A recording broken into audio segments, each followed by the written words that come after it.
Thank you for coming out and checking out the channel. This is episode 5. It's pretty exciting time, actually. We have some pretty cool guys here. You guys already know, signed by Rancho Humilde, and you guys probably have heard them in the cities of HP, Linwood, Southgate, all East LA area, right? They're repping the cities here. So why don't you guys introduce yourselves? We got Amigos de la Cuadra in the house.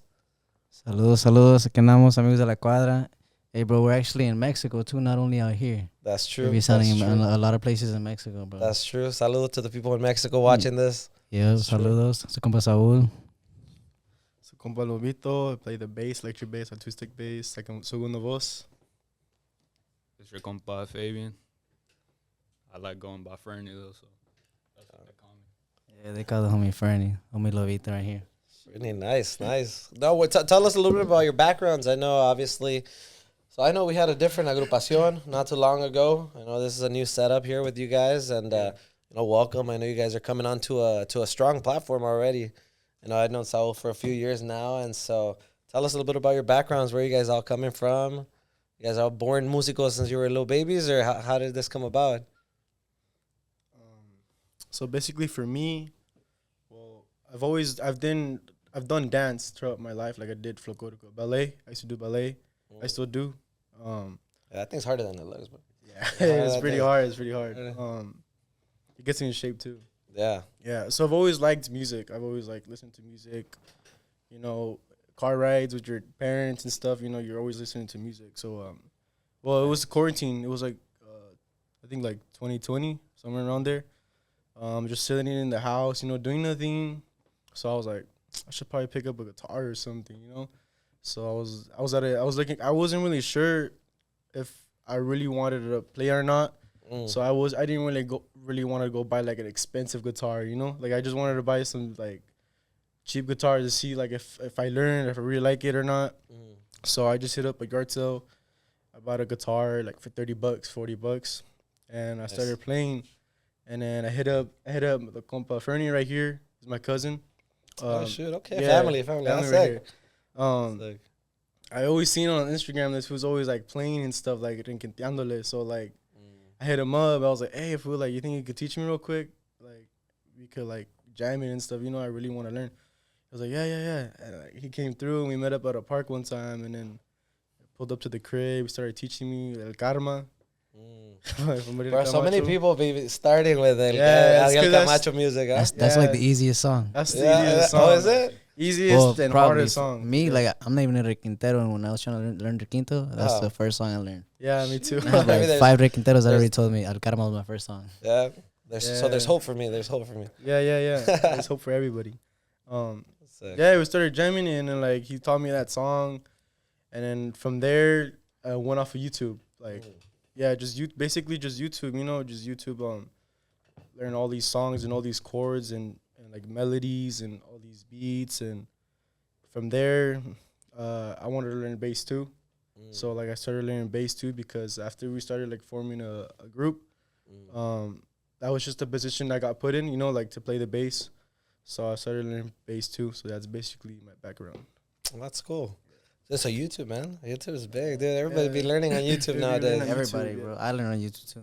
Yeah, you see, there's hope for you guys that watching at home if you want to learn some music. YouTube will teach you literally anything. Anything I need to learn how to do, I go on YouTube and I learn that shit. No cap. YouTube is key.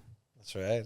How about yourself, man? You just... So the way I started was pretty much, I was just right there with my homie, right? It's closer for you, my friend. Yeah, so my homie right there, he was playing the guitar and stuff like that, and I was like, you know what, bro?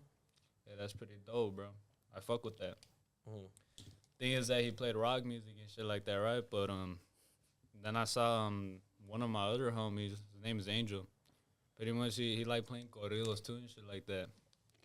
So I was like, you know what, bro? Fuck all this rock shit, Yeah. I used to play it though, it's cool.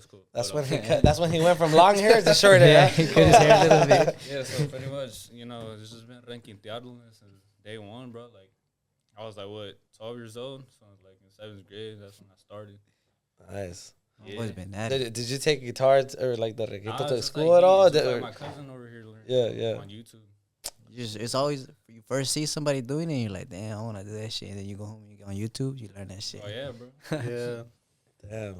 And so would you be the ones who, we all had homies in lunchtime, everybody would be rapping around and then just jamming out at lunch? Yeah. I mean, there was this one time I busted out the accordion, though, and got a whole ass fucking bola right there. Did you get to school? Yeah, bro. I used to jam at school with the homies. Actually, that's kind of why I kind of started like I kind of started liking this music because one of my homies, the homie Oscar, shout out to the homie Oscar. He'd always take his guitar, like he wouldn't care, you know. He would pull up and like it was a school where there was like that music wasn't really playing, nobody. So you know him walking around with the guitar, like they'll be like, oh, what the fuck. Yeah. But he didn't care. He would just walk around and jam it at lunch, all like with everybody, and I would just kick it with him, and I started jamming with him, and well, that's kind of why I started liking that music because of him. That's sick. What high school did you guys go to, or what school did you guys go to? I went to a Western high school in Anaheim. Anaheim. Yeah, Okay. Nice. Yourself? Oh, when I first started playing, I went to Sussman over in Downey. Okay. And currently, right now, I'm in high school, Downey High School. Downey High School. Okay, man. So we repping the city. Yeah. Repping the city. That's sick. Yeah, I started off right there in Fireball, you know, in Linwood, and then I ended up at Vista, which is a continuation school. But I left that school and I went to Warren. I graduated from Warren, which is in Downey, you know. So. Yeah. Shout out to all the Warren High School graduates, man. We have a lot of homies. Shout out to everybody. I didn't know anybody, but shout out to everybody. I put up last semester, literally, like last semester, my senior year. I was just right there chilling. Hey, well, the good thing we made it. No, that's cool. And how did the grupo come to be? I mean, I know. So I mean, there's a lot of history in Amigos de la Cuadra, right? There's been many years of trajectory, if you want to call it that, and you know, over the years, the grupo has adapted, it's changed. Yeah, for sure. How's that history? Tell us a little bit about what the history is here. For a lot of the viewers, right? They don't know you guys, you know, and people here that are gonna be watching, you know, they're gonna get to know you guys, and obviously, you know, you guys are blowing up right now. So why don't you tell the people a little bit about the history? Well, I mean, it all kind of started due to, like how I said, the fact that when we were jamming in school. We were just jamming in school, a bunch of homies, and then eventually we would end up jamming it at my house, like, or at my other friend's house. We would go to school, and right away we'd be like, yo, what are you doing? Jam after school? It's not, you know, we'll link up right away, jam every day after school. And eventually I was like, well, I mean, I was kind of starting to sing, but my voice wasn't like that good or anything. But eventually, like with time, I got better, and I was like, well, I mean, I think I'm ready to make like a group or something. So I hit up. How do you know when your voice is like good? Because you know a lot of us sing. I sing in the showers, man. But if I start singing, bro, it ain't. I ain't getting signed by nobody, bro. Honestly, I think you know you're ready once you start getting compliments from random people, like random people that you don't even know, and it's like compliments for no reason, because like, you know, like when you're singing around your family, your friends, they're gonna tell you like, you know, oh, you sound good, but like straight up, I look at the videos from back then, I'm like, damn, bro, I did not sound good. What you mean I sound good? Like that shit was horrible. Yeah. Like, but I feel like that's when I started getting compliments from random people that I didn't even know, and they were like, oh, I like how you sing. I'm like, oh shit, like I like how I sing. It's cool. So, but also I feel like maybe when you look at it, like how I said, when you look at a video of yourself from back then, and you actually hear the difference. So I feel like, I don't know, just with time, I guess time. Yeah. You know. Yeah, no, and so you guys were jamming out, and then we would just jam at my house every day, and then eventually I just wanted to make a grupo, so it was, I hit up two of my homies, and then they said they were down, so I just, we were like, all right, let's come up with a name. And to me, I kind of wanted to do a name so that kind of had a meaning, but like I didn't even know what, because something, a good name, but the only meaning they gave it, I was like, it has to have a meaning, because if we ever get interviewed, they're gonna ask us about the name. Yeah, that was my next question right there. Yeah, and here we are today.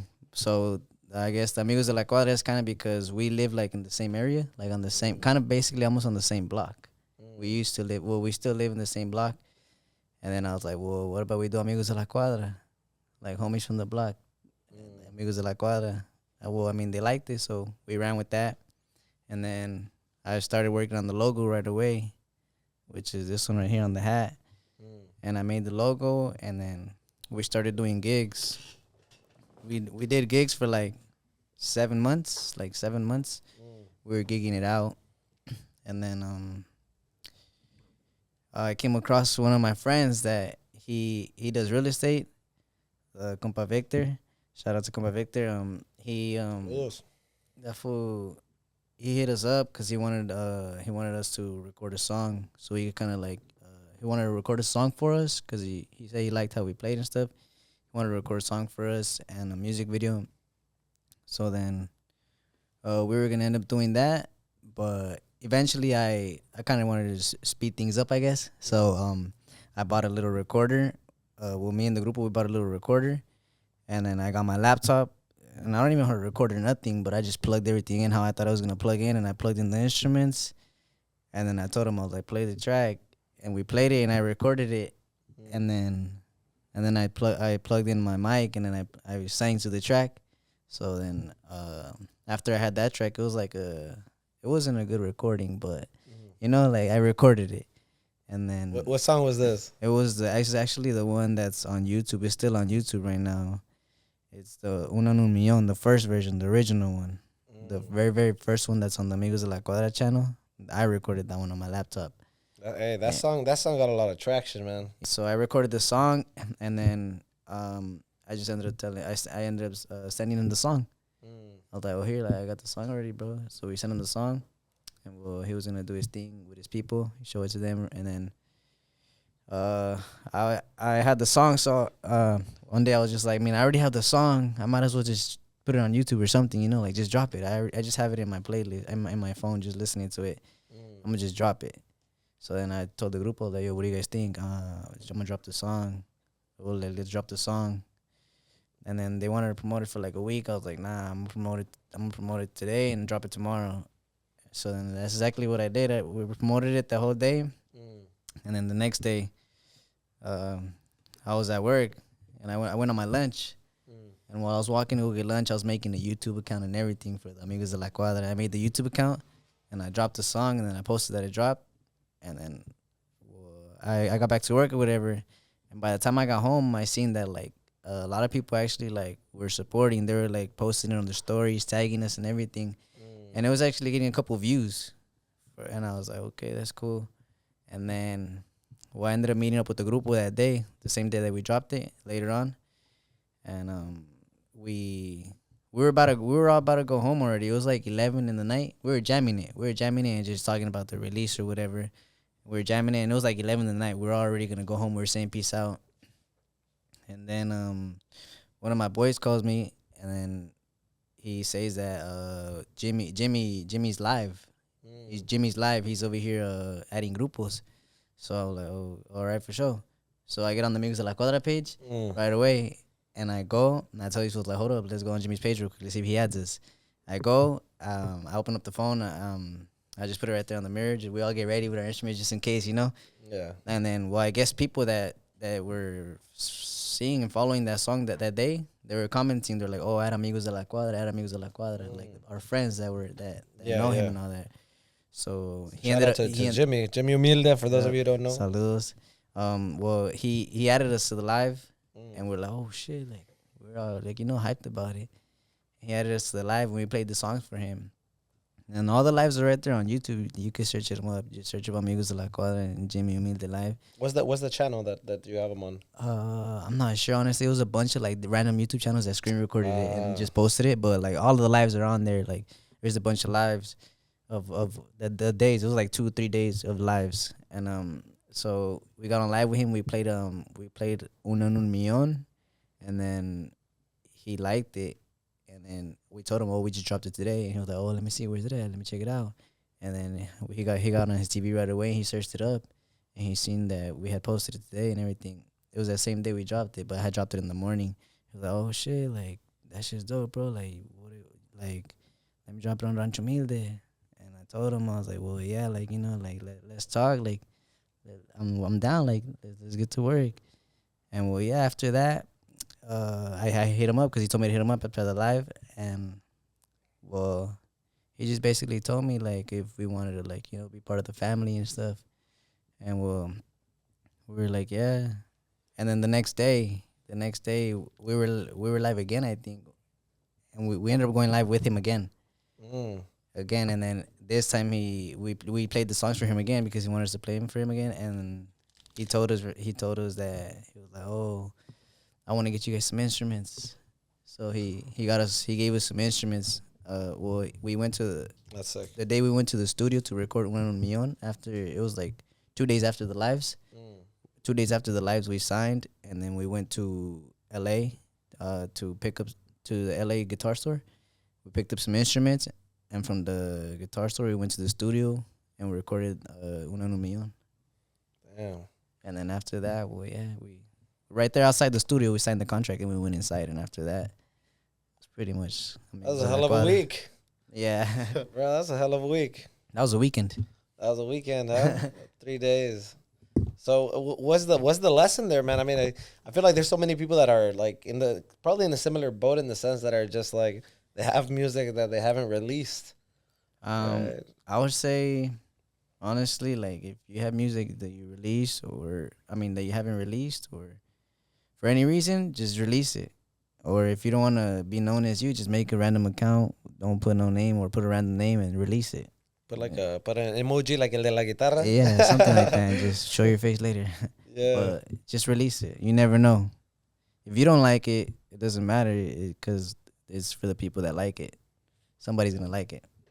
That's crazy, man. That's a hell of a week. Yeah, it was crazy. Lives can change in 1 weekend, right? Yeah. Damn, and then fast forward, it's been a few years now. Yeah. So after it's been a few years now, but some things happened with the agrupación where there was, how do I explain this? One of the guys that was in the grupo, he said he wanted to start fresh, which I'm assuming is like he wanted to start fresh as in make music, focus on his stuff, which is understandable. And then the other group member said that he wasn't really feeling the grupo anymore. That he would just want to focus on his own things, which is also respectable. I can't force anybody to do something they don't want to do. Because at the end of the day, if you're going to do this, it's because you want to do this. So, But yeah, so then I was right there. I was just chilling. I was still recording music. I was still dropping a couple tracks. And then I already knew the homie Lobito and the homie Fernie for a while. We were jamming already. Yeah. Right there at the lab with the compa Mikey, Louie, and Rob right there. We'd be chilling. Shout out to Crafty. Yes, sir. Yeah. Yes, sir. Shout out. Saludos. Well, I already knew them, and we were jamming here and there, and it's just kind of made sense that they recently just had a grupo as well, but you guys wanna. Yeah. What does that mean? They had a grupo. Well, they were in a people grupo. I don't know. They right? were in a grupo, and then I was in a grupo when it split, and they were in a grupo when it split. Was it like a rock band or was it like a Grupo de Sereño. Okay. Yeah. How was that? But yeah, so they were in a grupo when it split, and then I was in a grupo when it split, and it's just perfect. Two halves made a whole. Yeah, basically. Nice. But yeah, we're just deciding to, like we just can't be standing there. We gotta just keep going, no matter what. Just keep going, cause we gotta get to work. Yeah, no. That's crazy. And this all happened as well for you guys, just in the last year or so. Yeah. So basically, how it started for us was, we're cousins, so like we've always like been around each other, family parties, whatever the case may be. That's cool. Shout out to compa Mike again. He's my uncle. He told me that he was in the music industry, and I was excited. I was like, oh shit, that's dope. Like I'm learning how to play too, So about a year passed, and I got kind of like I learned all the tonadas and like all the tones of the guitar, and then I told him like, oh, like I think I'm kind of like decent enough to be like ready to be able to like kind of like meet people or like like to play, And then I told him about my cousin Fernie, he plays a 12 string that are quinto, and he was like, "Oh, bet, like let's see if we could pull up to the warehouse." And I was like, "All right, bet." And like we pulled up. Well, the first spot we pulled up was at his mom's house. It was some singer, compa Andres. Shout out to him. He had a bajo quinto. We were jamming in right there. This was requenteándole. It was pretty dope. And then yeah, but we would just go to the lab for about a year or two, just like seeing other groups. That's when we met them. They pulled up one day, and like we're like, oh shoot, like these fools are like dope as fuck. You know, like as a like person that's barely learning how to play, I was like, damn, these fools are fucking like fire. And then yeah, and that's what gave me more inspo, like seeing all these groups playing and like all this music, and like it was pretty cool. And then about another like 5-6 months passed. One of my barbers, shout out to Crafted Barber, he hit me up and he told me, hey, like there's a guy who I'm cutting his hair and he sings pretty good, like he's pretty badass. I was like, oh shoot, like so like send me his info. And then like I hit him up and he's like, yeah, I sing, like I recently just left the group. And I was like, oh, for sure, like let's link up at the lab. And I was like, all right, bet. We ended up linking up. He pulled up. It was basically our first practice in a way. We shot a live video right away, like a little live video. And the first songs we played were like Quesita. Neo de la Tuña, remember? Yeah, that's that was the name? De la Tuya, huh? That's how he said it. Like he pulled up and he was like, hey, do you know the Niño de la Tuña? I was like, what's that? And he was like, nah, Niño de la Tuña. And I was like, all right, let's play. Like, let's see what's up. But that's a mouthful, bro. Yeah. I was like, all right, fuck it. Like, we'll play. Like, a ver qué pedo. And then we started playing and shit. And then we clicked. We were like good, right? Kind of good. And we're like, oh shit, like it's just pretty dope. I was like very excited. I'm pretty sure he was excited as well. And then from there, like we started talking amongst each other, and we're like, oh, like let's get this group going. Like let's start practicing at the lab more often, so like we could like learn songs and eventually gig out. So that ended up happening. Probably like another 5-6 months passed, and we had our first gig. It was in Hawaiian Gardens. It was like, I think we played for like about 2-3 hours, like, right? Yeah. It was around like 2-3 hours. It went pretty good. It wasn't like the best because it was our first time, but it was like, all right, like, it was kind of like to get like a little taste of like how it is, And then we did that, and then after we practiced more and we got better. We didn't really have any gigs after that because we just wanted to focus on learning more songs, so that we could play for like longer time. Yeah. For about like 4 or 5 hours, You know how it gets, like Facts. Like after you gotta the recycle the song, yeah. Yeah, after like Been third, there. fourth hour, like it's kind of like if you don't know enough songs, like you just repeat Hey, songs. but low key, they're drunk by that time. Don't even notice you repeat the whole playlist, bro. I've been at a gig and I repeat the whole playlist like 3 times and no cap. Or that too, like you're drunk and then other ask for another hour, and we're like, oh fuck, like we don't even know like enough songs or whatever, or like we just repeat some songs, whatever the case may be. Tacos and shit. Hey, tacos are fire though. Shout out to everybody who's ever giving us food at the gigs. Fire. That's sick. No, that makes, and it's funny because I think that's something. Oh, you guys stopped playing. You took some time out to actually start learning, adding everything. More. That's awesome because I've heard a lot of grupos, right, and a lot of grupos don't pop because that's the problem. That's the problem. After 2 hours, they don't got more music. Yeah. We're working really hard on that right now, just to make sure that doesn't happen. Yeah. We're on it right now for sure. Especially in las amanecidas. Right, 8 hours, 9 hours, and then well, that's cool, man. And then you guys just took off with that, or after that we took off, and we had our I guess you could say our official first gig in Buena Park. One of the homies' cousin, shout out to the compa Chucho, got us that gig. Anyway, we started playing, and how many hours did we play that day? Like 3? It was like 3 hours. It was like 3 hours. It went pretty good. Towards the end, like that was it was not that of a bad experience How much were you guys charging the first gig? I think it was like 350. 350. Yeah. I don't know how much I was charging the first gig.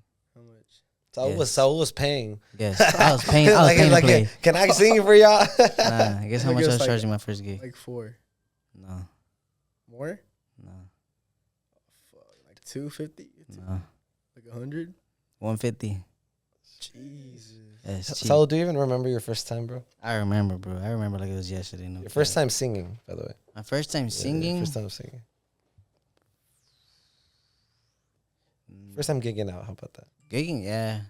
It was the homies from the phone shop. They would always, the homies from Quick Repairs. Shout out to the homies from Quick Repairs. They would always let us jam out right at the shop. And one day they were like, "Oh, you guys ready to gig or what?" So we're like, "Fuck it."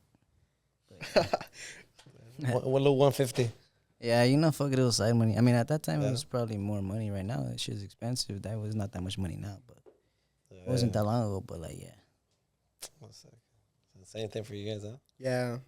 And then, like, started getting late. Like, it was, like, around 10, 11. People started getting drunk. I don't really consider it as, like, a bad experience, but it was kind of like our first gig, and we kind of, like, knew, like, we didn't really, like, know, like, how to really, like, do it with the people who are drunk, because we're, like, well, first of all, we're young. Like, we didn't even, we didn't know what to do. And the singer, too, like, he started, like, telling the birthday girls, like, Hollering.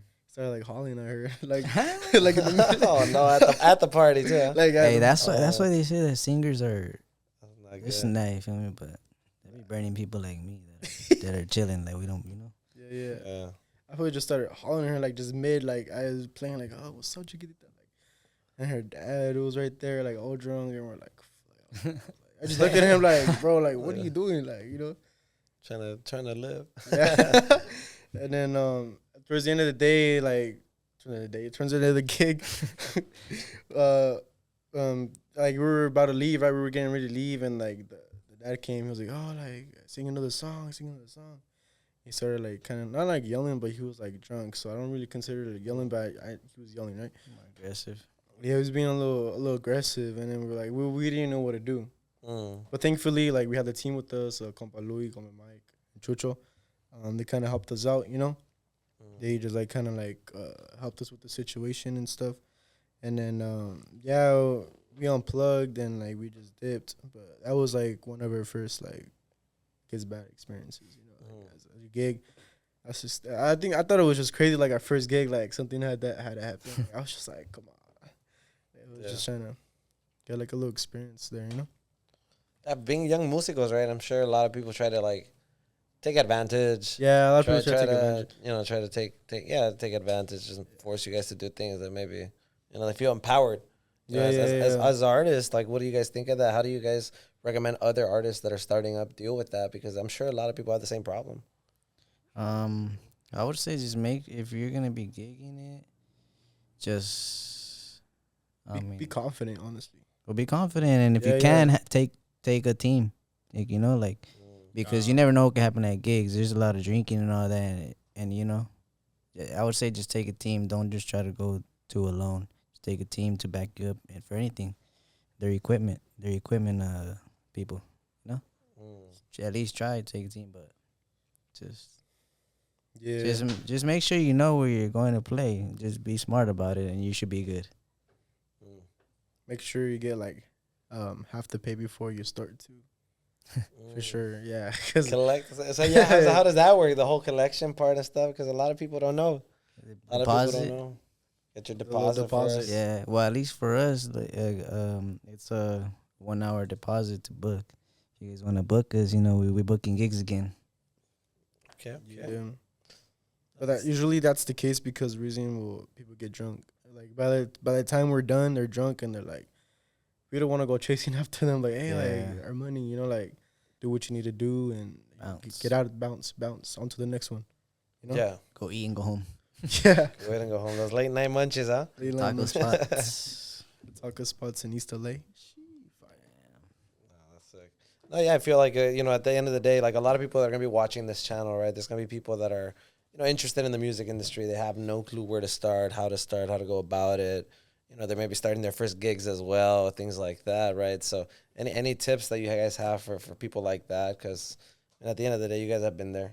You guys have For sure, I would say just be patient, in every aspect. Like when you're playing your instrument, when you're trying to learn your instrument, or when like if you want to get views, you want to get your views up. Be patient and just make sure you put in the work all times. Just don't give up either, because I got a lot of people telling me that they used to play and shit like that, and they don't play anymore. That's done. Yeah, they say, Yeah, I used to play, and they just leave it there. And it's like, Yeah, bro, you know how to play. There's people that they say, damn, I wish I knew to play. Bro, you know how to play, and you're just not picking it up just because. Yeah, yeah. Like, A lot of people don't really like continue what they were doing. They just like, well, it takes a lot of time, like free build to learn guitar too.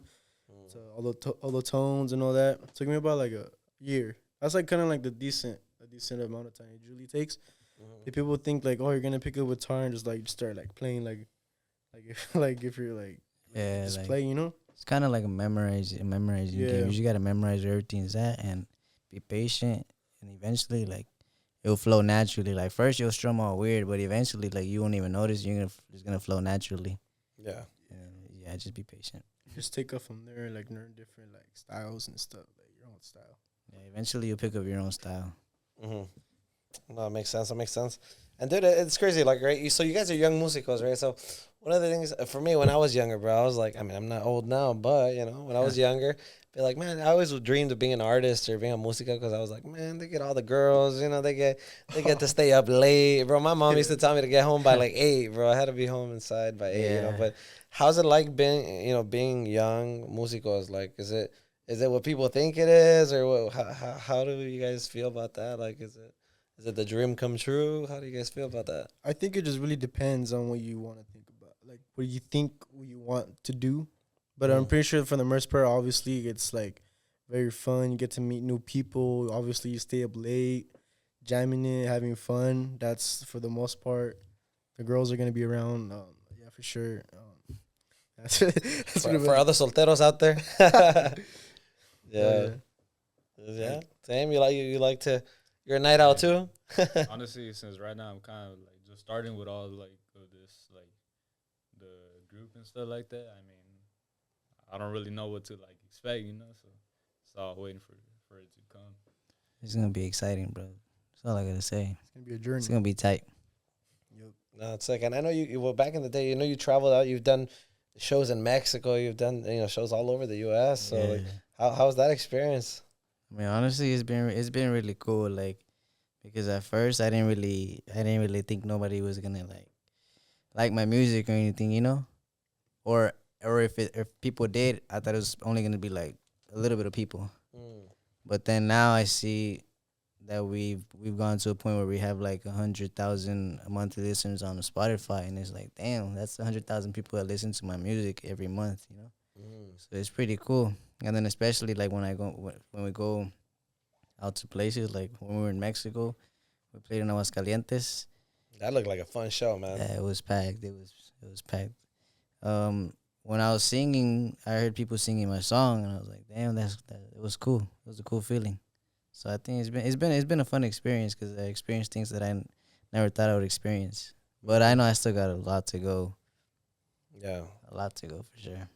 Were family and friends always like supportive of you guys or what? Because I feel like for me, and this is just a personal experience, right? But most of the time, I mean, I grew up in a Latino family, right? A Latino household that were very fixed on like, hey, do this or go to school, you get good grades, you'll get a good job, and you'll be set in life and you're good, right? They'd never done that themselves, but they thought that's the way to do it, right? Yeah. Well, me personally, like my friends, like all my friends from school, like that I went to high school with, they're actually like really supportive because I don't know, like they actually, I always see that they actually repost my stuff, my music, they actually post it and all that, and I be seeing that.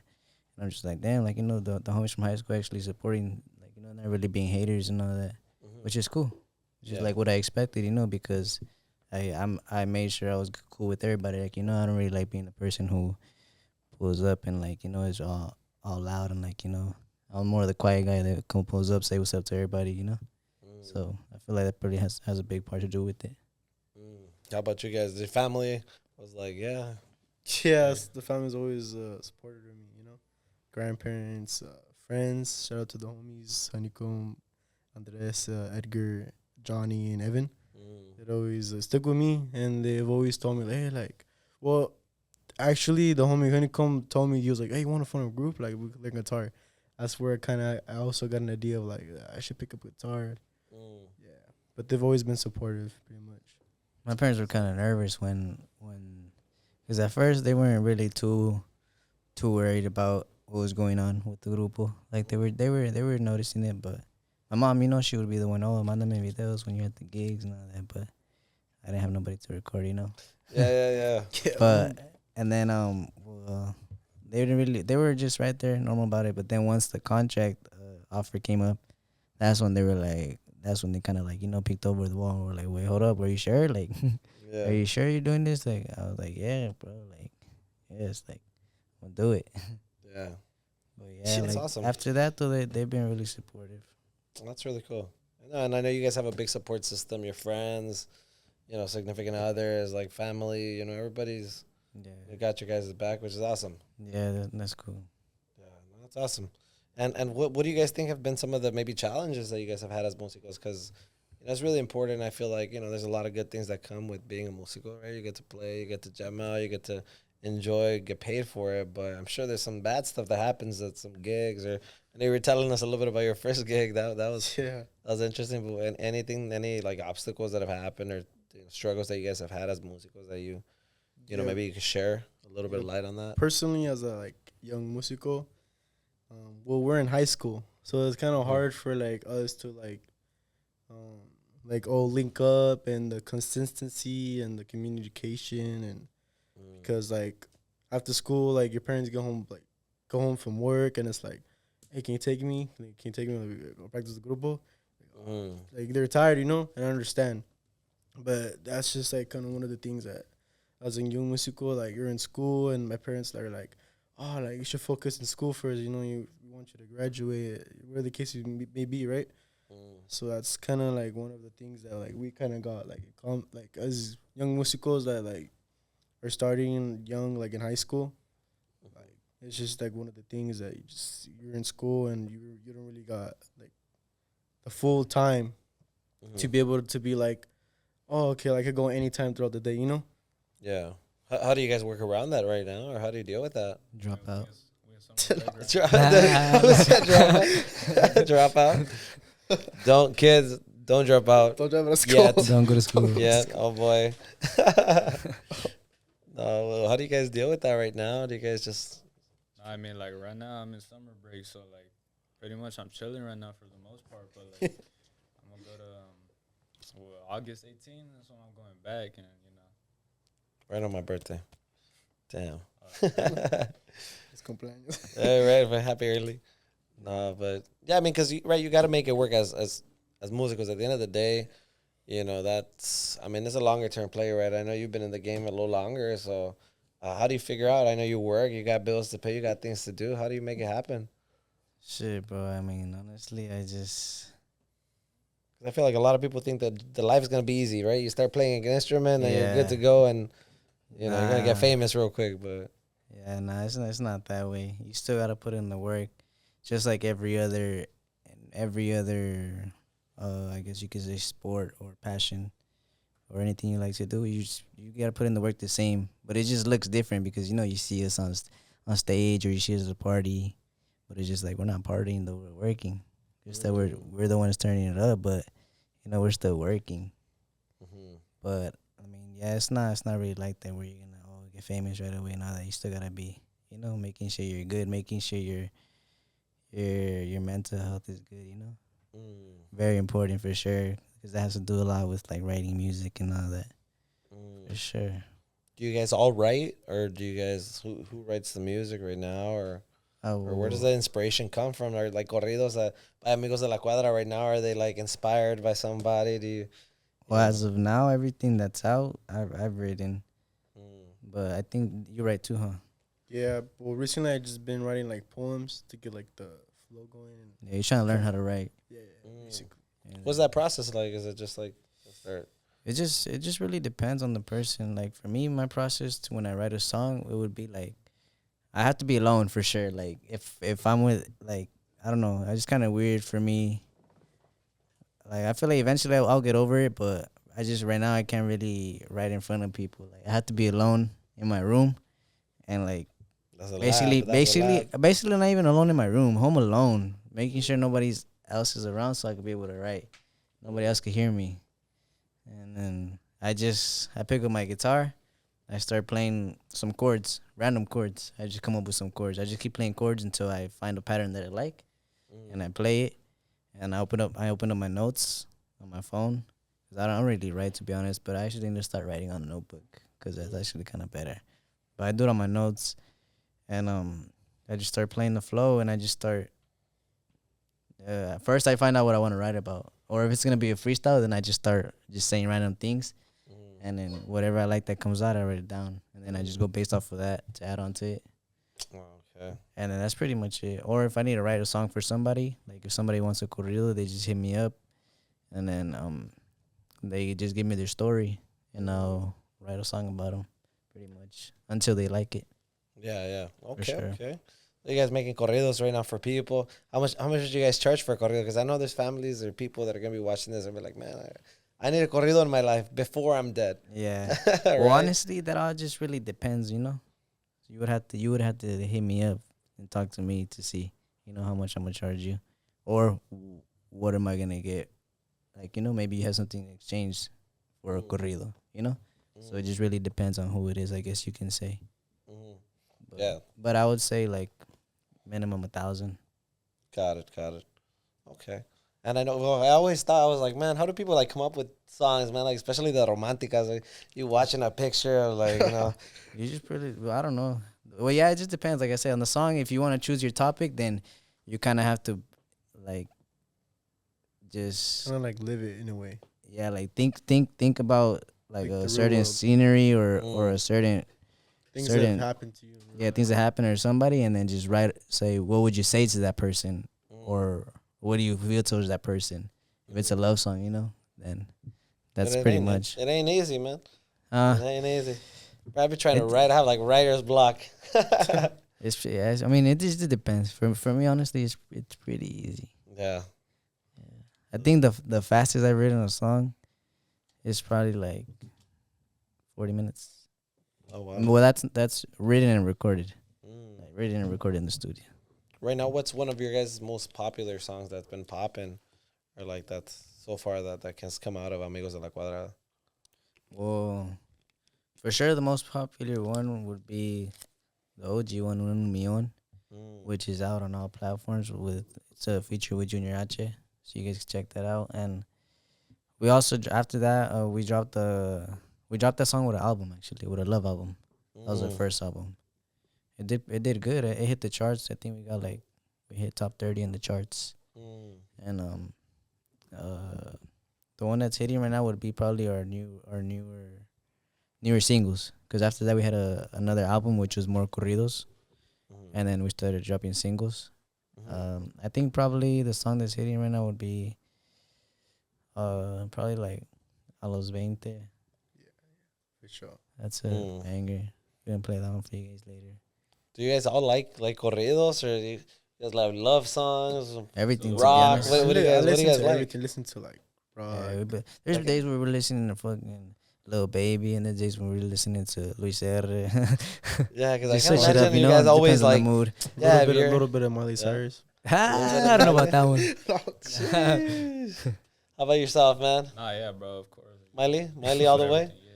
Yeah. I said, yeah, bro. It's best to like listen to everything, because then you could probably like make up a new style or some shit like that, you know. Mix them up. Yeah, because I feel like I don't know if this is the case, but musicos probably, if you're always jamming out, you're always getting paid to gig out. I'm sure maybe you don't. I don't know if this is the case where you like the same kind of music, or you kind of get bored of it, tired of it. Is that the case? I think it just depends, like the mood, Yeah. the time. Yeah, exactly, like the mood and the time. Because like the mood and the time. Because like if we're at a party where it's a bunch of like old people, you know, like older people drinking, then we would play like more corridones, you know, But like some chalino out, corridones. And if it's like a party with a bunch of youngsters, you know, And obviously we play like some, some tumbados, corridos tumbados, and also some old school stuff. But like, yeah, it depends on the mood and the scenery. What are some of your guys' inspiration? Like any grupos or people that you guys are like inspired by that kind of motivated you guys to go down this route, or Well, me honestly, famous favorite grupos or anything like that? since before I got signed, the ones that kind of got me to go to this route was all like the tumbado movement, which was like Nata and Junior mainly, and I eventually ended up getting a song with Junior, which was like a dream come true. Nice, For sure. that's awesome, man. What about you guys? I mean, I just saw my homie playing guitar, and that inspired me. So Yeah, the homie. What's the homie's name? We gotta shout him out. the homie Angel, shout out, bro. Sheesh. That's it on. That's sick. How about yourself? Any favorite artist, favorite inspiration? I don't think I've ever gotten like an inspiration. I think it was just more like I really wanted to do it myself, But other than that, like I said, like the car rides with my dad, he would listen to a lot of like Mexican artists like Antonio Aguilar or like Ariel Camacho, those artists, the old and kind of like the new, and I would just listen to them, and then like knowing now that I could like play their music personally, like on the guitar or on the bass. Yeah. And that's just like I'm inspired by that. I actually could play the music, myself, not just hear it but also play it. That's sick. Oh, that's awesome, man. No, and I see that you guys are moving forward. Obviously now, Amigos de la Cuadra is like, taking on a whole new platform, right, and kind of going now a different direction. But what's coming? What's coming for you guys? I know you're doing a lot of collabs with different people, different local LA artists as well. Well, music-wise, right now we have a song that's actually about to come out on the 12th of August. It's a collab with the Compa KSB. Shout out Compa KSB. Hey, KSB. It's called El Patron. That song's hard. I like the song. We got that one coming out. And then also I recorded a music video with the homie Angel Llerena. Saludos, compa. We're going to drop the music video probably, I would say, like 2 weeks after August 12th. After we drop the single. Right now we're just gigging it out. Right now, we're practicing a lot for sure, learning new songs, and we started gigging it. We got another gig coming up soon. Hopefully everything goes well, Yeah. Yeah, we're about to start recording. About to start getting ready. Compa Fernie's over here learning the requintos. We got some sick ones. Lobito's about to be slapping it. We're gonna hear some slapping, right? Yep. And are you guys gonna be leaning more towards the tumbado side again, or like what would you classify this now? This new movement that you guys are gonna be doing? I would say it's kind of like where we've always been at, kind of like everything, like not necessarily too tumbado, but more like at both, like love music, tumbado music. Old corridos too. We're gonna start recording old corridos, and also I also do have like some corridos like Gallo Fino that are like old school corridos. El Chavalo 310 like old school corridos. So like same thing, everything, like fast songs, slow songs.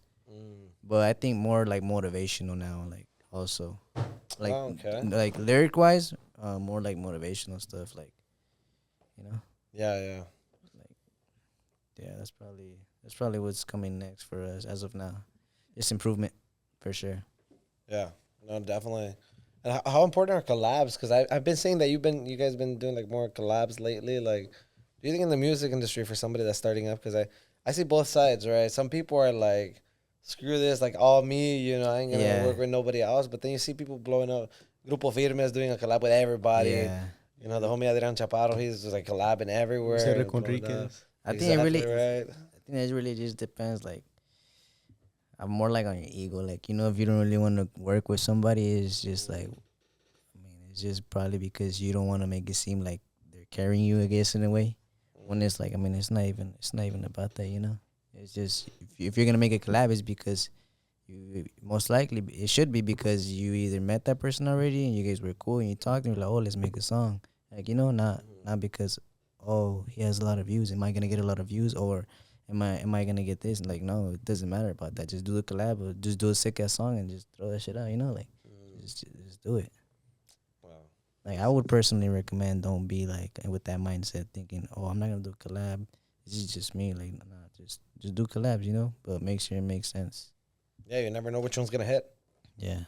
I know we've had other grupos come on board, and they tell us, they're like, imagine you know, right, one of the hottest artists right now in the scene is, you know, Grupo Arriesgado up in Mexico. But imagine, like, 3-6 months ago, they asked you to do a collab, and you're like, nah, you know, who are these guys? And then they blow up, and then you're gonna be regretting it. Yeah, exactly. You never know la vuelta de ruedas.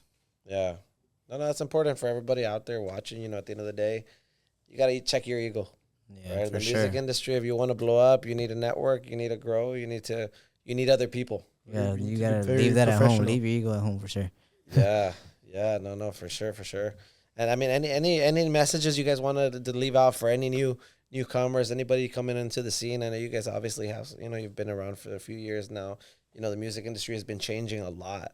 Back in the day, it was all CDs, cassettes, and stuff like that. Yeah. Now, social media is a big way to get discovered as an artist, right? What's something that you guys are doing to continue just staying on top of, you know, the charts, to continue staying ahead? With any suggestions for people, you know, coming on board, you know, a little bit younger maybe, or Just staying consistent and just really more of like throwing yourself out there. Like, even if you're not necessarily say releasing music, just make sure you're posting and making sure that every time somebody opens up their phone, that you pop up right there.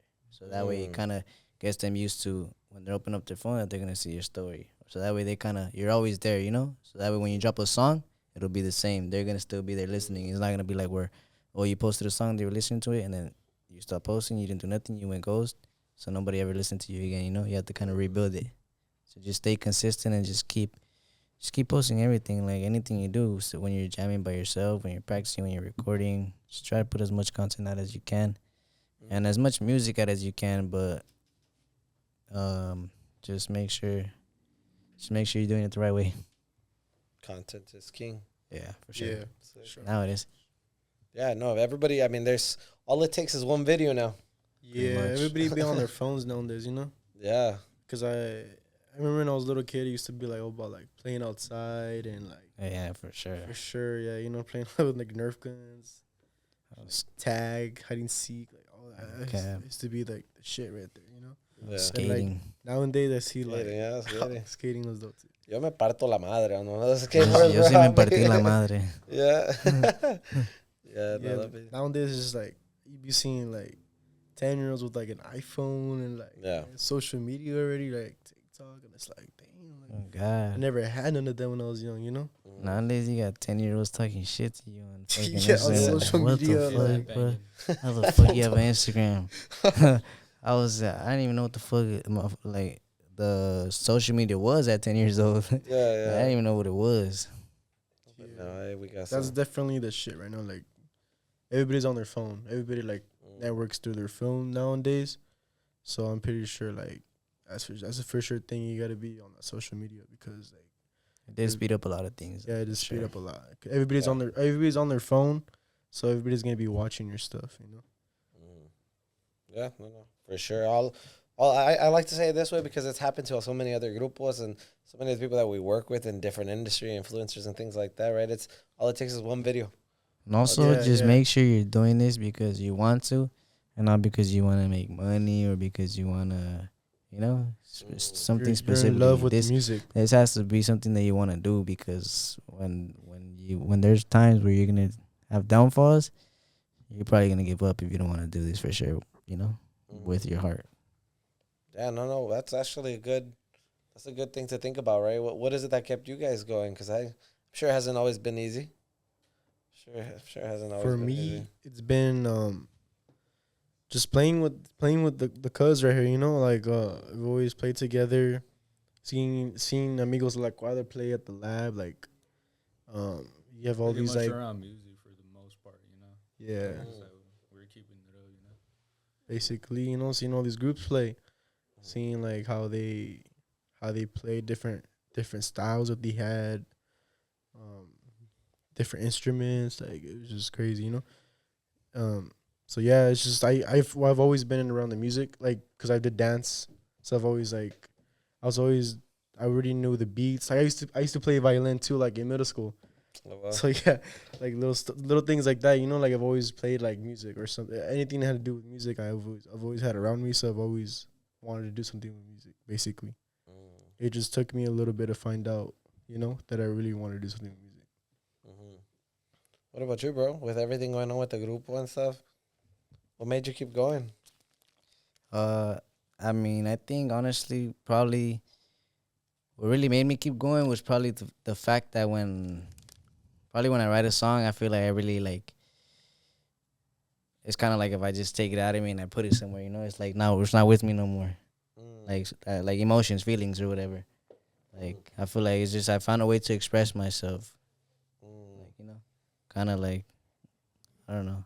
It's kind of like talking to somebody, but I'm just talking to my notes and writing it down, you know. But I'm talking to everybody when they listen to it. Yeah, music is more therapeutic now too, huh? Yeah, because at first it was like, you know, it was actually I was doing it because I like to play. I like to play the guitar and I like to sing. That's why I was doing it. So that was why we started gigging it. Yeah. But then eventually we started going to the studio, and that's when I started writing music. So that's when I fell in love with like music, as in like actually writing and actually wanting to just keep doing it just for fun. Because we got to a point where we weren't even gigging anymore, and I didn't even care because I was still in the studio. I was still writing. So I didn't even care about that. Like that's where the main source of money was coming from. Like that's where for the grupo. Yeah. That was the main source of money, and I didn't even care about that. We weren't getting like money from gigs, but why? Because I actually like going to the studio and recording. But we're bringing that back up because, like I said, that's going to be very important, and that's the way we're going to make content. If we're gigging and playing, you know, we actually can record as opposed to just being in the studio in a room. But gigging will be with people, you know, actually having them record us will be all over their stuff, you know. Content on content.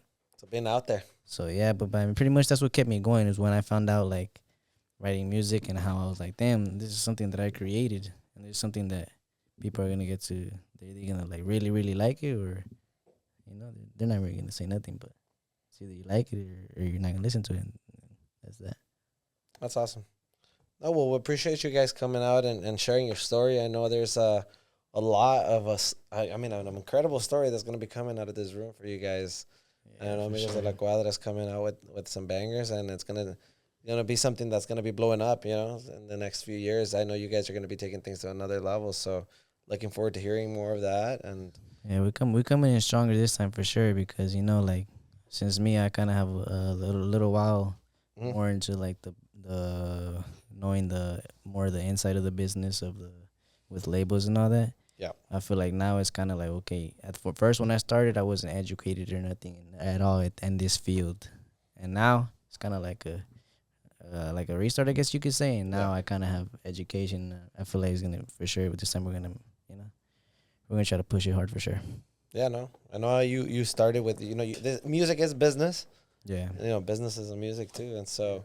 I know you have your corp set up already. You guys got your business accounts. You're able to expense everything now too. So, so congrats on all that, and you know, looking forward to hearing you guys. You know, maybe hearing some of the stuff coming out, you know, shortly. And I do want to just real quick before everything else, I want to give a big shout out to today's sponsor actually, because I know Cesar from Incognito Bulldogs. So you guys, we'll put his at the description below, as well as right here. So make sure you guys check out his Instagram page. They actually are pretty cool breeders for bulldogs. So, you know, they're the ones who shouted out today. So I know everybody's in the scene right now getting badass dogs. So make sure the bulldog breeders. Yeah. So. He said bulldog breeders. No bulldog breeders here. No. Cesar, you know, good. Thanks for your, you know, obviously sponsoring today's meal, and I know you made everybody here feel comfortable. So thank you guys for shouting out, and saludos. You know, we'll definitely, you know, we'll make sure we take care of y'all as well. We'll put your app below. But yeah, no, I mean, can we maybe get some music? I would definitely want to hear some of the new stuff coming up. We have another alignment for you guys, and you know, before we get into you know, hearing some of that awesome music you guys playing, man, we want to actually go into some of the questions that were asked by our viewers. So, you know, hopefully you guys are ready to just reveal it all. Let's see. Let's see what they got for us. Yeah, no, so one of the questions, right, asked by R. Torres. R. Torres, shout out to R. Torres. Yeah, he asked, well, who in the future would you guys, is one of your guys' goal to collab with? As amigos de la cuadra, or you know, what are some of the collabs that you guys would like to do in the future? Honestly, right now I don't really have like any collabs that I like say that I would want to do, I guess. But like but I'm open to collabs, though, you know. Like, but it's just like I said, it really has to be something where like, oh, we meet and we actually clicked up, you know, not something that it's just like, oh, we're gonna collab because we're certain, you know, or something. How about you guys? Any artists that you ever want to collab with, or that you have in mind that you'd love to do a collab with so far? Junior Hatchet. Junior Hatchet. Sure. Part 2? Honestly, I would probably want to collab with the homie Pierre. Yeah. He's a beat maker. I'm trying to get into beats too, you know, so. Is he the one? Obviously, this is probably completely incorrect, but what's that song that goes, "Hey yo, Pierre, come on here"? Yeah. That's it? Oh shit! Okay. I thought I was completely off. What's that by Playboy Cardi? No? Yeah. Okay. That's how I know the homie Pierre. Hey, we'll catch you in the podcast anytime. I know you made the track with a beat in there. That was pretty nice. Okay. That's sick. No. Thanks for the questions, and the next ones. And for those of you who are watching this at home, if you ever want to participate, follow us at Familia Farias Consulting on Instagram. We're always going to put Mondays and Wednesdays are our recording days, so we will put on our stories, if we can, we will put who we're going to have here. For safety reasons, we might not always put them, but if we don't, we will have in our story a chance for you guys to be able to throw your questions out there and hopefully get them answered by the grupos. So, next question actually was by one of our audience members. She wanted to know if there is other areas that you guys would like to get into when it comes to music. Like sometimes people, you see sometimes, what's his name? Even like Santa Fe Clan starting to try to sing corridos. See Bad Bunny mixing with Nathaniel, like different kinds of music going into different genres. How about you guys? You guys like to do any other kind of genres or kinds of music? Yeah, I haven't really tried it, but like that's something that I do plan to do in the future. Like, I guess this new type of music is kind of like just an open door that opened up the door to music in general, you know what I mean? I feel like I still got a long way to go where I'm still gonna do other things. Like I'll probably randomly record a song. It probably necessarily won't be under my name, but I'll drop it randomly, and if it hits, then it hits, and if not, then I just like being in the studio making music, so I want to feel like how it feels to make other type of music too. Are we gonna see Amigos de la Cuadra someday in a country concert or something like that? Soon. In a country concert? Okay, why not? That'd be pretty dope. A little yeehaw. Okay. I know we actually we had this question pretty often. A lot of people ask this question, so sorry if I didn't get a chance to shout out everybody. But do you guys think that as a músico, there's a lot of people that, this is the superstition is that once you're playing a músico or as you're a músico, a label comes by and that's the dream.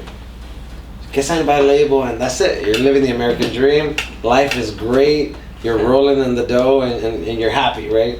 So the question was, do you guys think it's, as a músico, it's better to be independent, or is it, or are things really like they say it is under a label sometimes? I think it really just depends on what you're really going for, you know what I mean? Like, cause being a label is, it not only get you money, but it get you connections. You know what I mean? Like, it get you in there with the big people, just simply because you're in the label. So it just really depends what you're going for, and it really depends on your agreement. I would just recommend really check your agreement for sure. Read the contracts. Read the contracts. But at the same time, you just gotta realize your position, and so don't forget where you came from either. But also, like I said, just really know what you're doing it for. If you're just doing it for the money, well then, why would you go in there? Just go in there. You're going in there to connect or something. Yeah. Or just make sure, like I said, make sure you get your right and make sense for you if you're going in for what you're. Make sure it makes sense for what you're going in for. Got it. Pretty much. If you guys ever need help with all your legal help or reading your contracts or anything, feel free to hit us up. We got your back. Yes, sir. But next question we have. Oh, that's a good one. So, being that you guys are a lot of young musicos, do you think age matters as a musician in the music industry? And this is by Alpha 09, so shout out to you. I think Freddie needs to answer that one. Do you think age matters as a musical? No. Nah, bro. Nah, honestly, I don't think it matters reason because I think it's very good to start as really young because as you're growing, you're like learning. I feel like, well, obviously you could start at any time you like. I feel like the best thing to do is start young because as you're progressing and you're going through all these phases and all these people and all this stuff that's going around you, you like learn and it like makes you better in a way, you know. Cause I feel like if you start older, you're gonna like. You could like as you go you could do better. But I feel like when you're younger, you just like develop really like good, you know. I think age necessarily doesn't matter. I think it's more what really matters is your mindset and your mentality. Yeah. How you're coming into it. Like, you know, because you could be young and you really got a mindset where you want to try. You learn an instrument in a month or two. You know, so it doesn't really matter. Just like the old person, if they want to learn it, they'll learn it fast. And if they don't, well, they could take months and a youngster could learn it fast, you know? So it's just really dependent on your mentality and how you come into it. If you really want to do it. Yeah, well, that makes sense. I know we have, we see musicals now of every age, right? Yeah, for sure. I remember there's Compa Danny, shout out to you, Compa Danny. I know he was out at the border and there's this kid that everybody's talking about that singing, you know, corridos up in TJ. I don't know if you guys have heard of it, but he's Emilio? like yeah. Emilio? He's like 11 or something like that. Yeah, he's no? like 11. I would get surprised when I was in music was young. Like when I was starting, for me, like the youngest I would see was like 16. You know, I'd get surprised. But now, my little brother, he's 11 and he slaps the bass. He's young. Amigos, amigos y familia de la Future cuadra. amigo. That's sick. No, that'd be pretty sick. Have one family, two families connected. Yeah. That'd be interesting. Hey, you're watching this 4 years from now. You're on the stage. He better put in work. You heard it here first. Needs to put in that work. No, awesome. Next question was by Betty07. She asked, ¿Qué miran próximamente en sus futuros? You know, as amigos de la cuadra, you know, what are you guys seeing as your future coming up? We just hope to really, like, you know, grow more of a fan base, get more known, start playing more, get more out there, like, you know, as in the whole. Put ourselves out there. Yeah, put ourselves out there more, like, you know, let people know, oh, this is us, like, you know, amigos de la cuadra around, like, you know, people know who we are, basically. And, you know, just put in work and just really take care of ourselves now. Okay. Nice. So they're coming hard. Two other questions. How can somebody book you guys? What's the best way right now? How can they book you guys? The best way would be to DM Amigos de la Cuadra. Amigos de la Cuadra _ You DM us, or you could DM me to my personal page, or also probably not the email. No. Unless you only have emails for some reason, then email Amigos de la Cuadra Amigos de la Cuadra 4 @gmail.com. I thought for everybody that wants to book them and yeah, I guess the other one you kind of answered already about the cuánto cobran por un corrido or por una privada. That's what they asked. For a privada, as of now, you would have to. We're barely starting to book again, you know. So right now we're at a pretty good price. So I would recommend you hit us up and book us right now because right now we're at a pretty good price. Eventually we're gonna go up because right now we're practicing. We're making sure that we sound good. We sound good, but we just make sure we sound perfect. So that way at the gigs we sound good. We're getting our list up. We've got a lot of songs that we've learned. Like, you know, the other day we linked up and we learned like 5 new songs right away. Like added to our list like 5 more songs. So like I said, I can't give you a price right now because it's gonna go up for sure soon. But like I said, hit us up for now and book us. You know, because the price is not gonna change. If you book it right now, you booked your price. But you book it later, then. What is that line? Today's price is not tomorrow's price. Exactly. Yeah. Hey, well, thank you guys for answering. There's a lot of other repetitive questions, so unfortunately they covered a lot of that in the podcast. So you guys have to watch the whole thing if you want to hear some of those questions. But yeah, why don't you guys give us a little bit of a taste of what Amigos de la Cuadra's got going on nowadays, and maybe you guys can put some of your most poppin' songs and what's new coming up. Yeah. Well, right now we're gonna play a little bit of one of the songs that I kind of like a lot because it's kind of more of it's like a song. It's one of the songs that came out on the album En La Angelina, and well, I mean it kind of talks like about the Angelina, and that's kind of why I named the album like En La Angelina because we recorded the album in LA. Yeah, En La Angelina, Okay. So this one's called Por la Ciudad. Okay, there's something new coming up, or it's this is already out. It came out on the album. All right. Well, check out their album. We'll make sure we post the link. And aquí está, los amigos de la cuadra.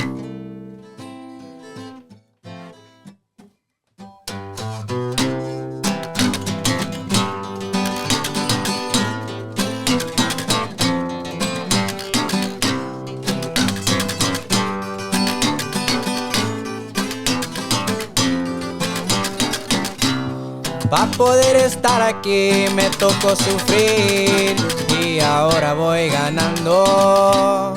Lo iba a lograr, quise sobresalir con la cuadra a mi respaldo.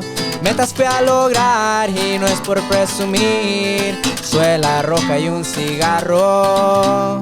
Deportivo Several para pasear en la ciudad. Las trocas no faltarán, pero pa' la llanta quemar. La corta me respalda con 30 tiros, ahí no más. Y sigo chambeando. Sigo avanzando y el billete va llegando. Parece más Bernie. La tóxico malubito. Puro amigos de la cuadra.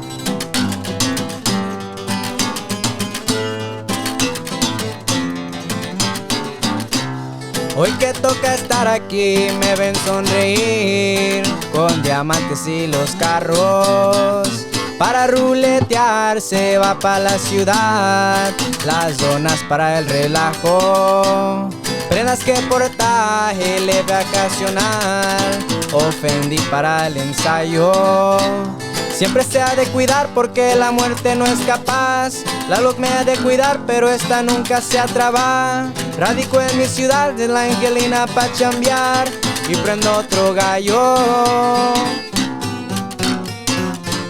Háblale a Carter para empezar el relajo. Claro que sí. Directo desde Downey, California. Yes, sir.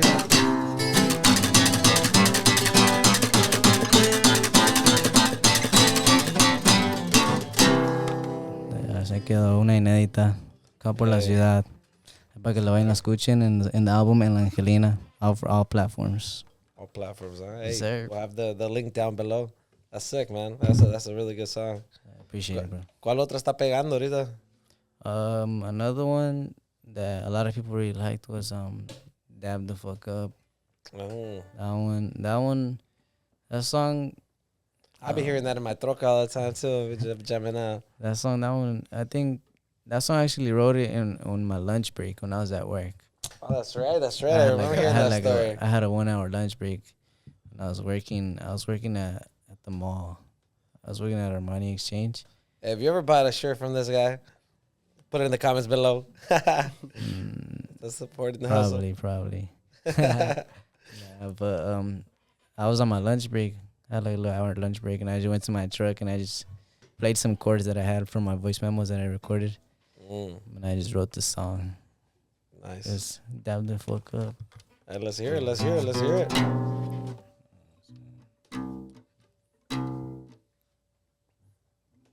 I'm sure he was just having a drink of water when he was, making that song. Just cooking the lyrics. Pura agüita. Pura agüita. Like at the studio, we always have puro cafecito aquí. Gatorade too. Pura Gatorade y cafecito.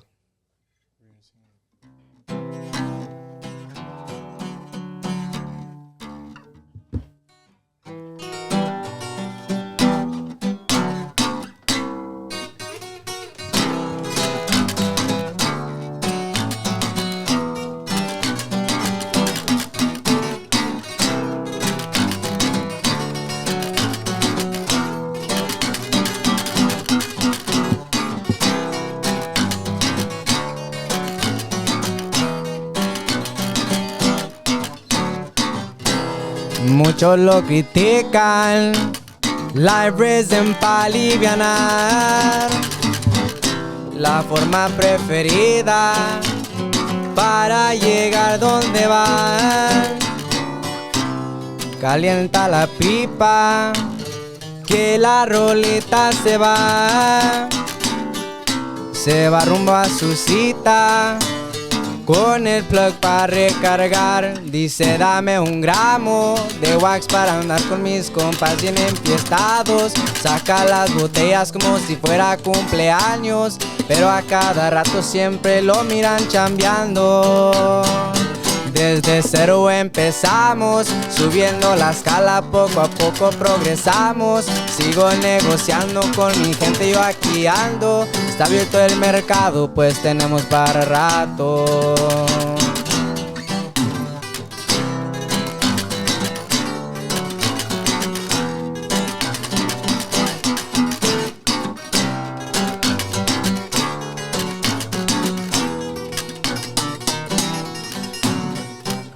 La gente que me envidia no más habla por hablar.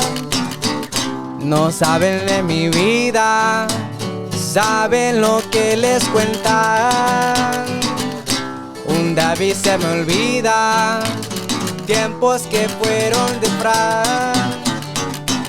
Live res en la movida, pone la mente a pensar que diario batallamos. No importan contrarios, pues yo sigo con el mando. Luchando, perreando por las nubes, voy despacio. Con onda relajo y lo malo se lo paso.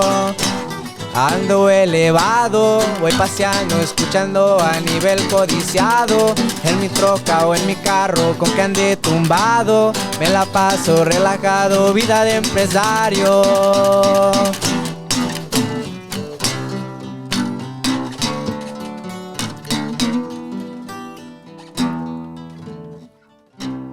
Compa Franco, saca el cafecito. That's a banger, that's a, for sure. That's a banger, guys. Y eso salió en el parking lot, ¿no? En el parking lot, Cerritos parking lot. Cerritos, hey. Yeah, I didn't really practice that one, so. Oh, that's good. No, that's good. ¿Qué otra está pegando? A ver, ¿qué otra? The other one, I like that. That's what BTS stands for, huh? yeah, bump that shit. That shit, I know I've seen that movement all over social media. BTS, huh? Guys already know what to do, bump that shit. It is. What else we got going on from Amigos de la Cuadra?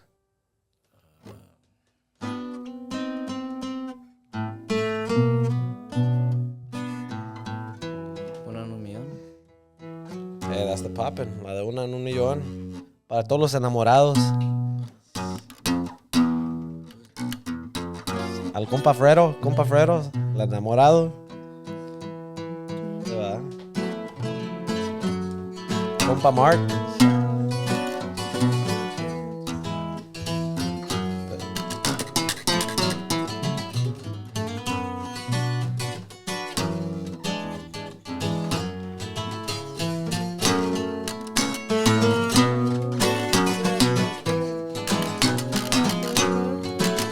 This is the week changing song, huh? Yeah, this is the one that, you know, started it all. Sabes que te quiero, chiquitita, tú eres lo mejor que me pasó. Tienes una cara tan bonita, tú eres una en un millón. Cuando yo miro tu sonrisa me acelera mucho el corazón. Siempre que yo estoy contigo me siento que soy dueño del mundo. Princesa, tú eres para mí mi reina, mi razón de vivir. Quisiera ser dueño de ti por siempre y estar junto a ti, chiquita. Por ti me voy al fin sin pensarlo. Yo doy todo por ti. Esta letra que te escribí demuestra lo que yo siento por ti. Para todos los enamorados. Para que se la dediquen. Dale. Fuck that shit. No pasó Valentine's Day, pero pues ahí viene Christmas. Every year, no pasa nada. That's a banger for sure. That's the one that, you know, started everything. This is a song that's pretty popular right now. En el radio, un cochinero, algo de lo más nuevo que ha salido del Víctor. Compa Víctor. ¿Está oyendo esto, Saludos, compa Víctor? Ahí, banger. aquí lo esperamos en el podcast.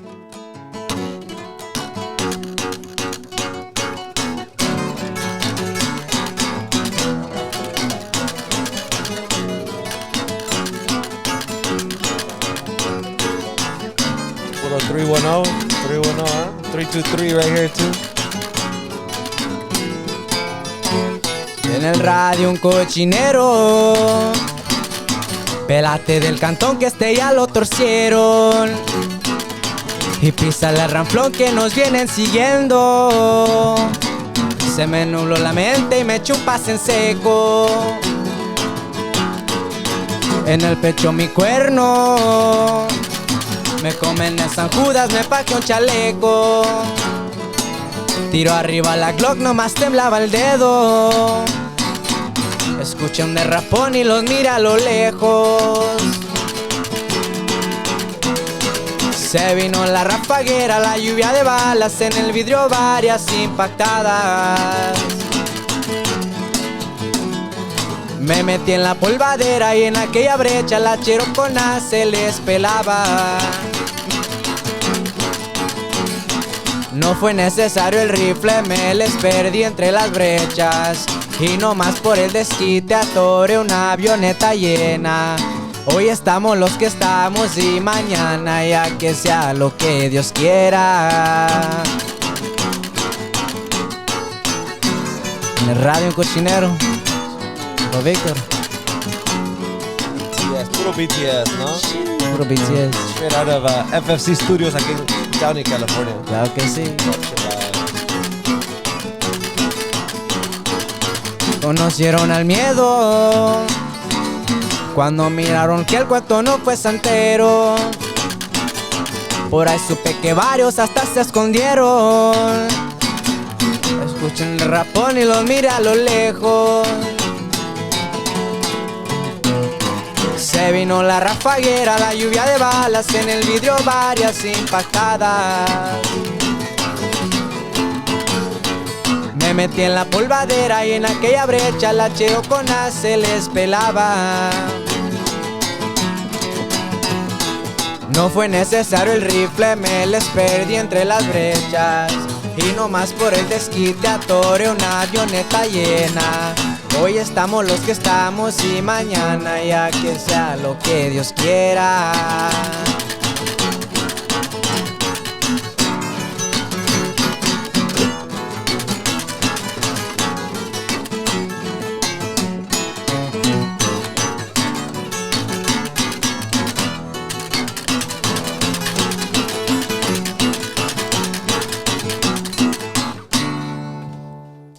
Se está pegando duro, ¿no? Yeah, that was hard. It's a hard ass song. I've been hearing that thing everywhere, man. Yeah, everywhere I go, I hear it everywhere. Compa Victor, hasta el compa ahí riding in the block in the beat On up the truck. on the bike with on the LED bike, strips and a speaker. Yeah. That's sick, man. Hell yeah. And any other ones that you guys got going on that you want to share out to the people today? ¿Cuál les gusta tocar a ustedes? Oh, you gotta do botones azules. Yeah. The people like that one. Saludos Brandon de Quinto Mes, compa también que se la rifa esa pichín.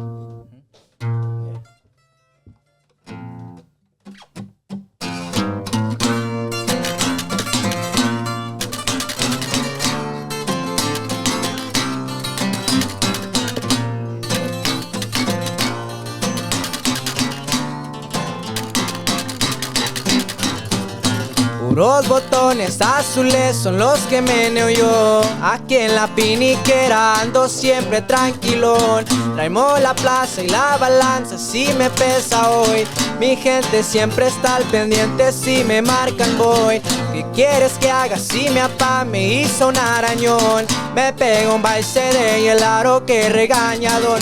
Ando en lo malo, mi hermano, creo que me agarraron con todo el broncón, ahora sí. Traigo instinto de venado y no ando lampareado, ya no le ha jalado al cuernito. Si piensan que aquí se ha acabado, en el viaje ha quedado, ya no me verán por ahí. Los botones azules, por amigos de la cuadra.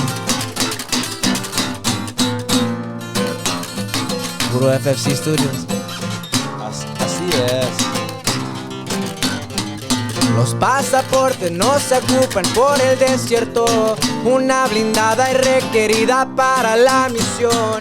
Una morena que esté bien buena, pero que esté bien puesta para cualquier situación. Ando en lo malo, mi hermano, creo que me agarraron con todo el broncón, ahora sí.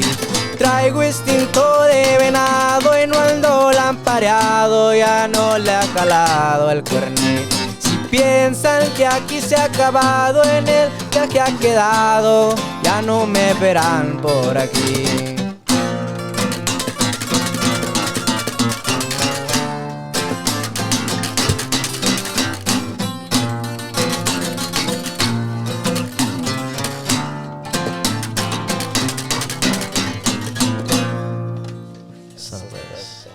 That's telling you, next level right there, next level. ¿Cuál es la que nunca tiene que faltar en los pares? 300 locos. 300 locos.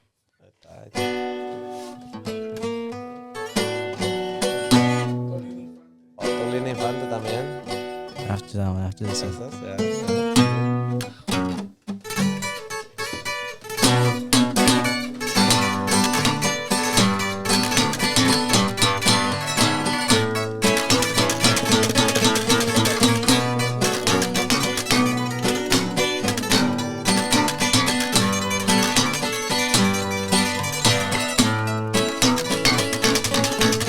Siempre al tentón, 40 tiros, doble el cargador. Bien empierrado, traigo a los plebes listos para la acción. Y un blindadón, bien empotrados, traigo el cincuentón. Camuflajeados como los guachos, pero con un cuernón. De un señorón, traemos charolas sin halo al millón. Que dan la vida por el cazador. Monchis de acción, anda encargado, puro guerrero, que no la piensa 2, 3 veces para darse un topón. Traemos nuevas plazas pa' que sepan. Allá por Santana y Magdalena. 300 locos. Salucita, ya viéndola en la casa. Salucita. Ahí está. También para la crowd.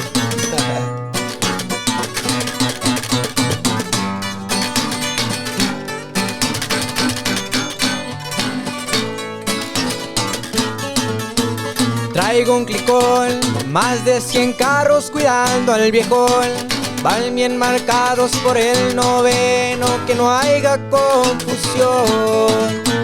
Y un refuegón, el que cargamos en el terrenón. Brownies, tostones portamos pa' defender al pueblo. De un señorón, traemos charolas sin halo al millón. 300 locos que dan la vida por el cazador. Noches de acción, anda encargado, puro guerrero, que no la piensa 2, 3 veces para darse un topón. Pura gente nueva y la que pesa. y pura chapiza pa' que sepan.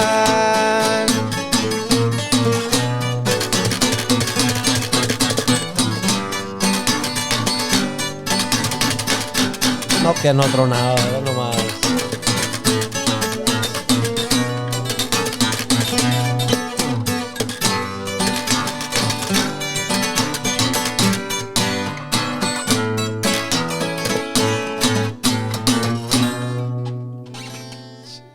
No, how you slap that man? That's my respect. Sí. My respect. Thank you.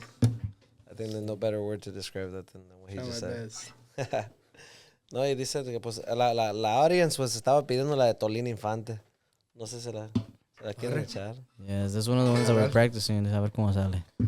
Pues hay que darles un preview a la gente y con una más nos despedimos pues, afuera de esta. Para que la gente los contrate, porque no queremos darle todos ahorita.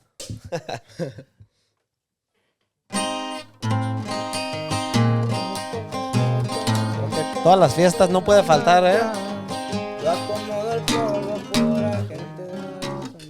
En la crowd se vale cantar allá atrás.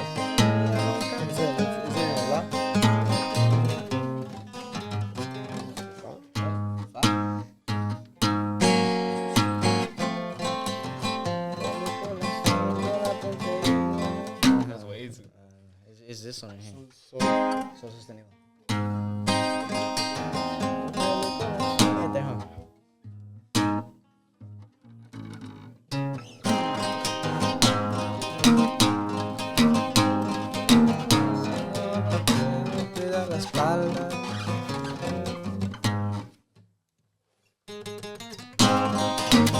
Ahí le va, Tolina Infante. Todos allá en la casita, era nomás. Saca el cafecito, Franco. Pero, saludazo. Bélico el asunto, la puntería nunca me falla. Se llama Mateo, el morro que me cuida la espalda. No es mentira, cierto, me gustan mucho las armas largas. Traigo lanzapapas, yo me voy a morir en la raya. Yo no sé fallar, por eso sigo aquí. Y arriba mi raza. Tengo dos compadres, son muy tranquilos, nunca se rajan. Ponchito el de la limbra, es hombre muy serio y todo se le cuadra. Para el chavo Félix, ahí va un saludo en de su plaza. Con la misma línea se escucha el apoyo de la casa. Arriba Culiacán, les dice Tolín. Disparando un arma larga.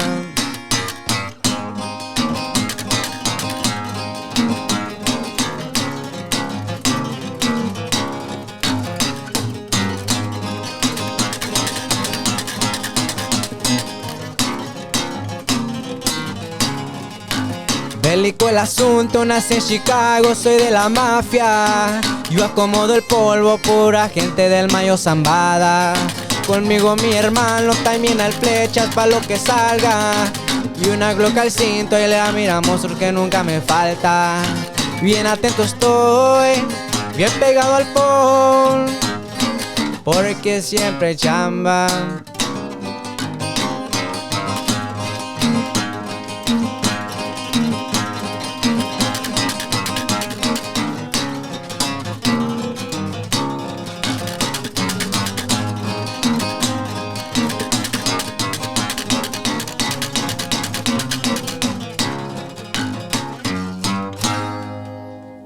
Más o menos.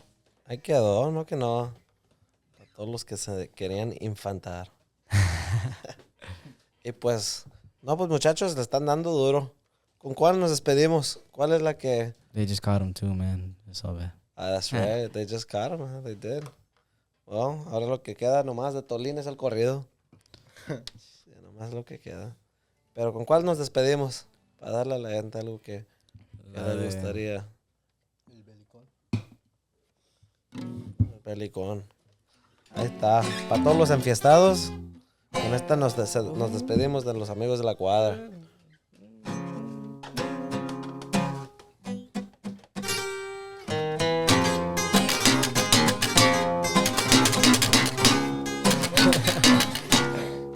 You cut that. Restart.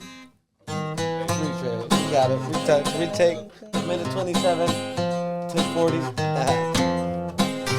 Ahí va para todos los enfiestados en la casa. Puro belicón. Salucita a las muchachas de aquí y a la crowd. Pafrero. Puro FFC Studios aquí. Amigos de la cuadra. Huevo. Buen equipo, más que claro. Por más que busquen, no me han hallado. Rápido es como me muevo yo.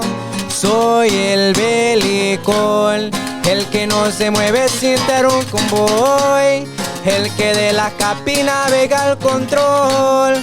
2019 claro les quedó que aquí mando yo. Carros deportivos en mi colección, minimis, bazucas y kalashnikovs.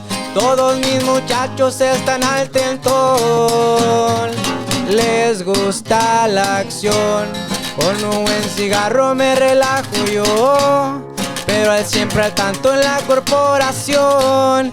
Y supercargado traigo un gladiador para andar tranquilo. How's Fernie? Slap that chico balubito. Awesome.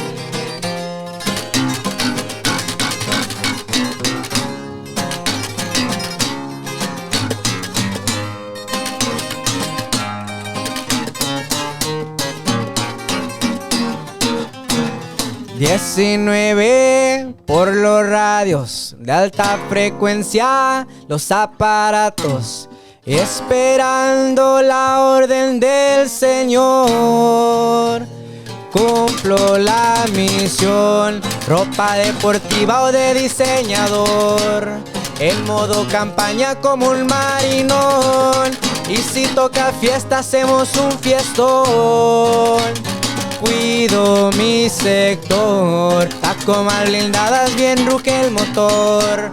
Las doble rodado traen el cincuentón y mis enemigos me tienen pavor. No veo el por qué no, aquí me despido, sigo en la labor. No quiero disturbos, quiero discreción. Si la andan cagando se van pa'l panteón. Soy el belicón.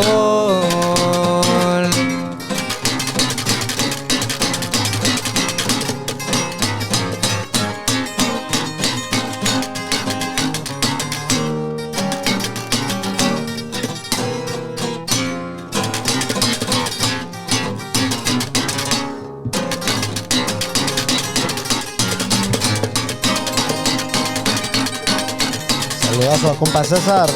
Incognito. Oh, dog. Se quedó. No de la cuadra.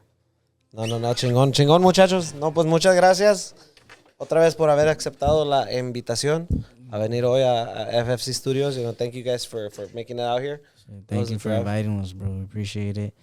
My boy, he was a little nervous when we were coming, but pulled through. Yeah, thank you for inviting us to FFC Studios. You already know. Puro amigos de la cuadra, puro FFC Studios. I know I didn't talk for shit, bro, pero me voy a despedir. Saludones para los que me están viendo, and ahí quedó. on to the next one. Compa Lobito. Ya quedó. No, and shout out to everybody that, you know, is following us up to this point. You know, we're going to put their information down below for Amigos de la Cuadra, so you can shout them out. You can, you know, anytime you guys post, you know, they'll definitely post you guys up, so please show them some love. We're going to post their pages down below. Follow us on Instagram. We're going to be active for sure now. You know, we're active on Instagram, on TikTok as well. And we got merch available too. If you guys want, just DM us as well. Got some pretty cool hats too, you know, BTS. So check them out, guys. And again, you know, this channel, for you, those of you guys who are joining us for the first time, this is episode 5. Make sure you check out the previous podcast we had with Dandy Hats, with Finest Merch, with a few other grupos here in LA. We got some bangers coming for you guys next. Again, this channel is dedicated to empowering people like you guys at home, you know, educating you guys on what grupos are doing, people of different backgrounds, entrepreneurs, people that are making it happen in every industry are doing, so that you guys can learn from the actual people doing it how to get it done yourself. So thank you guys for coming out, sharing some lessons, sharing some exciting stuff coming up. It's always a pleasure to have you guys. Yes, sir. And, you know, thank you. Stay positive, man. That's all I gotta say. yeah, and we'll leave you guys with Don't a ever quick give up. message. That's right. We'll leave you guys with a quick message, right? And so, you know, for us, you know, everybody here at FFC Studios, want to thank our team as well on the back end. Without them, it's, you know, we're not able to make this happen here today. So everybody here is a volunteer army. Thank you guys for making things happen. And, you know, we're going to put their hats as well. Compa Leo, Compa Frank, you know, Compa Fredo and Mark. So we're out here. We're going to put their information. If you ever need any of their services, we got you guys. And yeah, that's a wrap. Episode 5. Look forward to the next one. We have some pretty awesome guests the month of August. It's my birthday in August, so I'm going to make sure we bring some heat. Don't turn up or what? We're going to not only turn up, but we're going to bring some heat to the studio. And we're going to bring some heat to the house wherever you're at. So thank you guys. Episode 5 is a wrap. See you guys soon. Saludos, puro mismo la Saludazo. FFC.